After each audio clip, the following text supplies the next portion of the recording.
What's up, folks? Y'all get into God's Word with me. Matthew 4, verse 1. Then Jesus was led up by the Spirit into the wilderness to be tempted by the devil. Folks, let's talk about something. I think that there's a lot of Christians, a lot of churches, a lot of denominations, a lot of church groups, a lot of pastors that have a flawed theology, a flawed belief that if you're in the will of God, everything's going to go smooth. And for one thing, that's completely unbiblical. There's not a verse in this Bible that I have found. If I'm wrong, please send it to me. But there's not a verse in the Bible that I have found that says if you are living in the will of God, everything will go smooth and comfortable.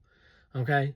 Second off, let's call up and talk to my friends in Africa, in Uganda, that go through what we would call pure hell every day just for food and water, and see if they're in the will of God, because they're preaching the word, they're having crusades and revivals and different things, and they're still going through hell on earth sometimes when it comes to clean water and food and taking care of orphans. But I want to encourage you that if you are in God's word, if you're seeking God's guidance, if you're praying, if you're waiting and listening, and you're doing your best to do what you think God is leading you to do, and you're still going through a bunch of junk, I want to encourage you that you may be in some type of wilderness. I'm not saying that we're going to be led away by the Spirit and be tempted by Satan himself, because Satan is not omnipresent. He's not everywhere. He can only be at one place at one time.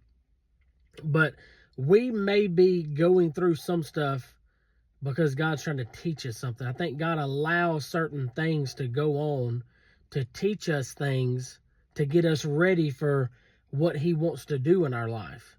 So the junk that you're going through may very well be the will of God to teach you something, to get you to a different mindset, a different belief system, to get you ready for the next step that God has for you. So I just want to encourage you. Again, if you're seeking God, reading His Word, praying, and you still feel like you're going through hell, keep going. Keep going, because it might just be something in this time that God is trying to teach you to prepare you for what He has next. Okay, guys, I love y'all. Keep pushing. Keep serving the Lord. Keep spreading the gospel. Seek and find your purpose and your will and use your gifts for God's glory. Love you guys.